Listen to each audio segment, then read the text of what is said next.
예, 방금 소개받은 건국대학교 경제학과 김원식입니다. 상당히 그 분위기가 고조된 부분이 없지 않아 있는데, 화면 보시면서 우리가 앞으로 어떠한 생각을 가져야 될지에 대해서 좀 더 깊은 성찰이 있었으면 좋겠다는 생각이 듭니다.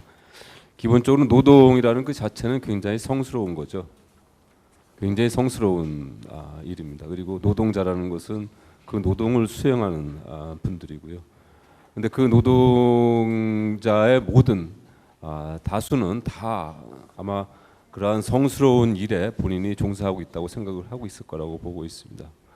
그런데 불구하고 이러한 현재 노동조합, 노총, 민노총 해서 발생된 이러한 그 불행한 사태들은 우리가 다시 한번 이 노동에 대해서 다시 무엇인가 정리를 하고 넘어가지 않으면 안 되겠다는 그런 생각을 가질 수밖에 없습니다. 그래서 저 나름대로는 이러한 문제들을 우리 사회가 전체적으로 어떠한 방향성과 그리고 생각을 가지고 접근해야 될지에 대한 고민을 한번 여러분과 같이 해보고 싶었습니다. 현재 우리 노동시장의 문제들, 그러니까 이 정부에 들어서 발생된 노동시장의 문제들이라고 볼 수밖에 없고요. 그 문제들에 대한 그 전환된 결론은 사실 노동 정책의 목표를 상실했다. 노동 시장의 목표를 상실했다. 노동이라는 것은 우리가 좀 더 열심히 일을 해서 나라를 바로 세우고 그리고 우리 후손들에게 정말 번듯한 나라를 만들어 주는 것인데 이 노동 시장이 무너지다 보니까 우리에게 앞으로 미래가 있는 것인가라는 이러한 고민들로 여러분 지금 이 자리에 와 계신 것이 아닌가 그렇게 생각을 합니다. 두 번째는 노동조합의 문제들인데요. 저는 노동조합이 현재와 같은 방향으로 가면 나라가 망하든지 노동조합이 망하든지 둘 중에 하나 선택으로 갈 수밖에 없다고 생각이 들고 결론은 노동조합은 결국 이러한 형태로서는 존재할 수 없을 거라고 저는 보고 있습니다. 그리고 더 나아가서는 노동조합을 선한 자들의 선한 노동자들의 조합으로 만들어주고 우리와 함께 같이 생각을 하면서 나라 발전에 기여할 수 있는 방법은 과연 무엇인가를 한번 저 나름대로 생각을 드리고자 합니다. 현재 노동시장의 가장 큰 문제는 소득주도 성장의 역설입니다. 소득주도 성장의 개념은 사실은 현재 민노총이라든지 혹은 참여연대에 참여하신 분들의 아주 주된 생각 중에 하나죠. 그런데 그럼에도 불구하고 많은 문제점을 낳고 있습니다. 실제로 이들의 대부분은 최대 다수가 대기업, 중산층인 사람들이고요. 또 최저임금의 대폭적 인상으로 해서 실질적으로 비정규직들, 또 청년들이 직장에서 쫓겨나고 있습니다. 주 52시간 같은 경우에 있어서는 앞으로 더 심각합니다. 지금 아직 확대된 게 아니고 이제 시작이거든요. 이 과정에서 아마 주 52시간으로 인해서 많은 문제들이 발생될 거라고 봅니다. 아마 저는 이것이 우리의 노동시장의 기본을 아마 흔드는 아주 근본적인 원인이 될 거라고 보고 있습니다. 사실은 최저임금보다 더 심각합니다. 다음은 최고 수준의 청년 실업률이 낮아지고 있고 특히 현재 그 기득권 노조들이 이들의 앞길을 막고 있습니다. 그리고 또 다른 문제는 이러한 과정이 지속됨에 따라서 장기적으로 아마 저는 핵심 근로자들의 숫자가 감소할 거라고 봅니다. 왜냐하면 기업들이 더 이상 고용을 안 할 거거든요. 그리고 전부 해외로 빠져나갈 것이고 기업을 생산을 줄일 것이라고 보고 있습니다. 고용주의 관점에서 봤을 때는 아마 당장은 성장이 정체될 것이고 또 성장이 역성장하겠죠. 폐업을 할 거고 해외 이전으로 갈 것입니다. 또 한편으로는 인건비가 증가함에 따라서 아마 고용을 줄이면서 근로자들은 굉장히 힘든 왜냐하면 그 작업 밀도가 굉장히 높아질 거거든요. 굉장히 피곤한 그러한 시장이 되지 않을까 생각을 하고 있습니다. 이 시작은 사실 비정규직법의 시작이 된 거라고 보고 있습니다. 비정규직법이 성공하다 보니까 나름대로 근로자들 성공했다고 생각을 할 수도 있는데 사실 비정규직법으로 인해 가지고 그동안에 우리가 가지고 있었던 장기 고용의 시장이 완전히 망가졌습니다. 그러다 보니까 1년 11개월짜리 고용이 늘어나면서 오히려 비정규직이 더 늘어버렸습니다. 그리고 고용주들은 정규직을 채용하는데 굉장히 신중해졌습니다. 왜냐하면 한 번 고용을 했다가는 잘못했다가는 전부 노조에 가입한다든지 아니면은 해고를 시킬 수가 없기 때문에 그렇습니다. 또 다른 문제는 노동시장이 경직적이라는 거죠. 우리나라 근로기준법은 대단히 강한 제도입니다. 그리고 이것을 준수하도록 요구를 하고 있습니다. 저는 근로기준법부터 바꿔야 된다고 생각하는 입장이고요.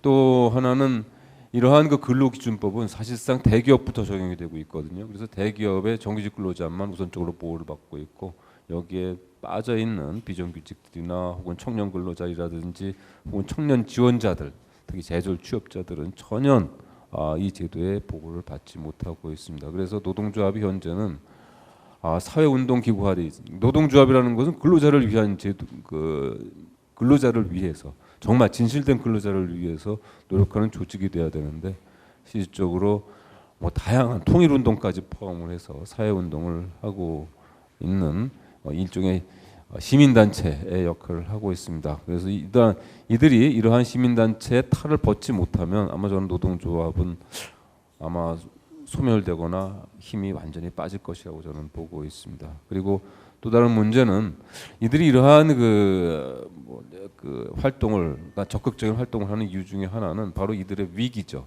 그래서 4차 산업혁명이 이제 확산됨에 따라서 자동화되고 무인화되고 디지털되는 거 지금 많이 다 보고 있거든요.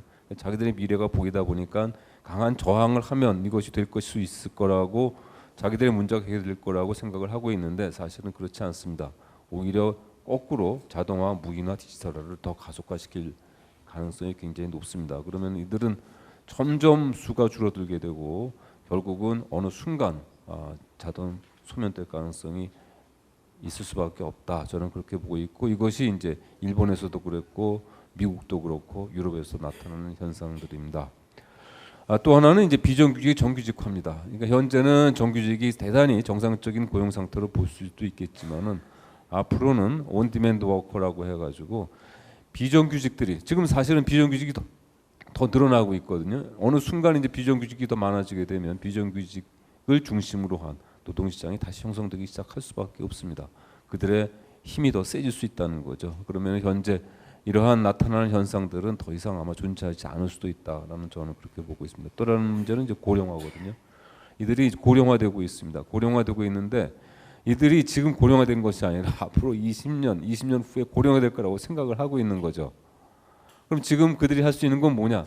저항할 수밖에 없다. 이렇게 보는 거죠. 그런 관점에서 우리가 고령 사회에 대한 대비도 함께 해줘야 될 것이고 또 하나는 이제 벌써 정년 연장을 65세까지 해야 된다고 하는 것이 바로 그러한 위기감에서 나오는 것 수밖에 없습니다. 그래서 사실은 우리 사회에서 이러한 정년 연장만 그대로 받을 수 없는 것이고 그러면 청년 실업들이 더 힘들어질 것이고 사실은 지금 청년들의 정의가 35세까지 되어 있습니다. 세상에 35세를 청년이라고 하는 그러한 나라가 바로 우리나라입니다.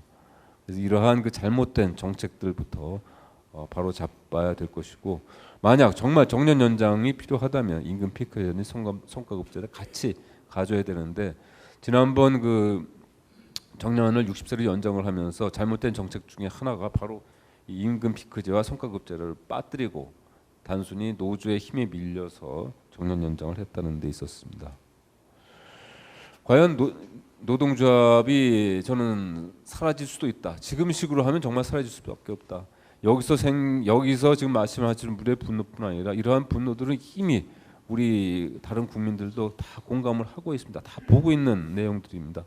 어느 순간 이들에 대해서 강한 사회적 저항이 있을 수밖에 없다고 이렇게 보는 것이고요.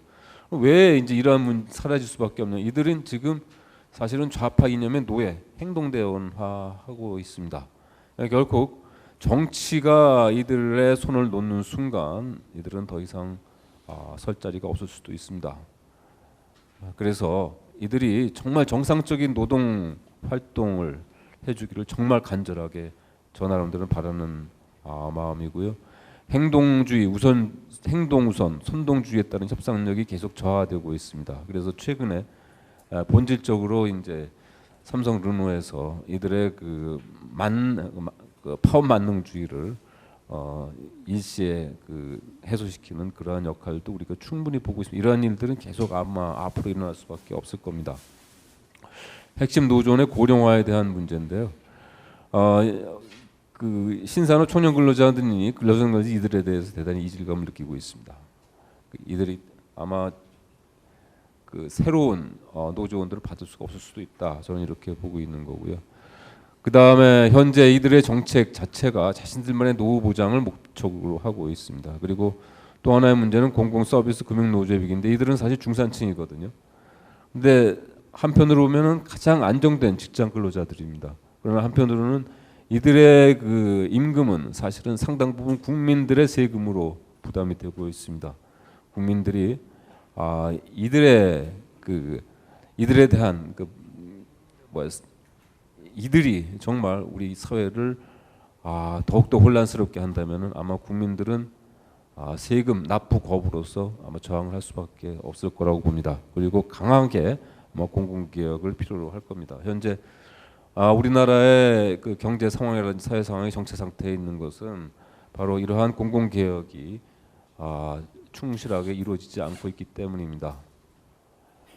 공무원 수 줄여야 되고요. 또 금융 부분 당연히 그 인터넷 뱅킹이라든지 다양한 핀테크가 도입이 돼야 됩니다. 그러면은 금융 노조는 설 자리가 없을 수밖에 없습니다. 그러나 그것이 우리가 세계로 나가는 방향이기 때문에 피할 수 없는 길이라고 볼 수밖에 없습니다. 또 하나는 이들의 실제로 정규직 근로자들이 줄어들고 있거든요. 그럼 기업에 있어서는 이들의 실질적인 1인당 생산성이 더 높아지는 겁니다. 인당 임금이 또 높아지는 거죠. 그럼 더욱더 협상력, 파업력이 더 커지게 되는 거죠.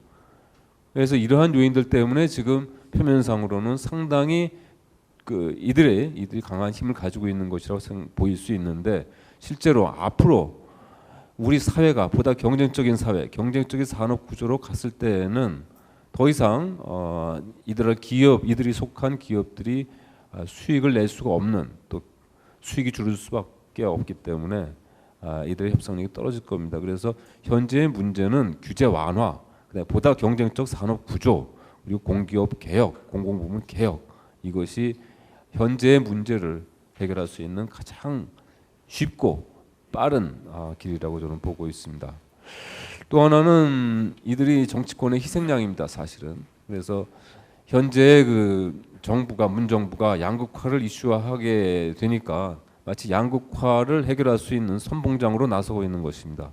그러나 양극화는 실제로 빈곤의 원인이 아닙니다. 양극화는 선진화의 결과입니다. 그러니까 가난한 사람이 가난해지는 것이 아니라 부자가 더 부자가 되는 것을 우리는 양극화라고 지금 보고 있는 거거든요. 그래서 이러한 그 사회적 문제를 보다 근본적으로 성찰을 해주길 바라는 거고요. 또 하나는 일본의 70년대 춘투를 볼 수 있습니다. 춘투 70년대 어마어마한 세력을 가진 그러한 노동운동이었었습니다. 그러나 지금 춘투 없습니다. 근데 그 당시에 춘투는 이 문제가 그렇게 큰 투쟁을 하고 있으면서도 사실은 정부와 타협을 하고 있었습니다. 타협을 한 결과 지금 일본의 노동운동 완전히 거의 소멸했다고 보시면 될 겁니다. 지금 바로 민노총과 한국노총의 행태가 바로 일본의 춘투와 크게 다르지 않았습니다. 또 다른 문제는 노동운동이 세계적으로 쇠퇴하고 있습니다. 더 이상 노동운동이 더 이상 정권이라든지 혹은 사회를 움직이는 시대는 아니다. 이렇게 보고 있습니다. 성실한 노동만이 우리의 앞길을 열어줄 거라고 생각을 하고 있습니다. 노동조합은 저 나름대로는 필요 불가결한 존재라고 보고 있습니다. 자본주의 사회에 노동조합은 하나의 파트너이고 사회적 인프라입니다. 그래서 이 인프라는 항상 건전하게 만들어줘야 된다고 저는 생각을 하고 있고요. 그래서 이러한 노동 인프라를 건전하게 만들어주기 위해서는 우리나라의 노동 시장의 규범을 바꿔줘야 됩니다. 세계화, 인터넷 스탠다드로 만들어줘야 된다고 봅니다. 그래서 현재 사회법 중심의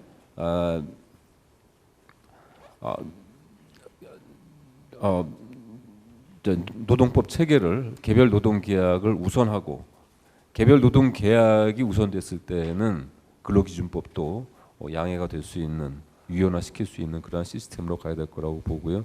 임금체계라든지 또 하나는 정년 폐지를 저는 주장합니다. 정년 보장이나 정년 폐지입니다. 그래서 누구든지 일을 할 수 있는 사람은 일을 할 수 있도록 보장이 돼야 된다고 보고 특히 연령 차별은 절대 있어서는 안 된다는 기본 원칙이 있어야 될 거라고 보고 있습니다. 그리고 내부에 정규 비정규직 근로자를 보호해줘야 된다고 보고요. 그래서 노동조합이 비정규직 근로자들을 차별한다는 것, 또 이들에게 불이익을 준다는 것이 있을 수 없다고 봅니다. 그래서 이 문제하고 그 다음에 사회보험의 효율화 대안을 제시해야 됩니다. 현재 우리나라 사회보험제는 대단히 많은 도덕적 해이를 낳고 있습니다. 그래서 현재 사회보험 제도가 실질적으로는 양극화를 오히려 더 조장을 하고 있습니다. 그래서 사회보험 제도를 보다 다원화하고 사회보험 서비스의 공급을 다원화해서 이해 당사자들의 만족도를 높이는, 수혜자들의 만족도를 높이는 그러한 조치가 있어야 될 거라고 보고 있습니다. 마지막 페이지인데요. 그래서 노사 협의 제도를 좀 활성화시켜야 될 거라고 보고요. 합법적인 경영 참여 있습니다. 무작정 들어올 것이 아니라 우리 사주 제도를 활성화시키고 퇴직연금 제도에서 우리 사주 제도 같은 제도를 허용을 한다면은 근로자들도 합법적으로 경영에 참여할 수 있는 그러한 근거가 될 수 있을 거라고 봅니다. 더 나아가서는 근로자들이 기업가라고 하는 열린 사회, 이러한 희망을 줄 수 있는 그러한 사회를 만들어 줄 수 있다면 근로자들도 기업가가 되고 또 많은 창업을 통해서 자신들의 생활을 보장받을 수 있는 사회가 되지 않을까 그렇게 생각을 합니다. 이상입니다.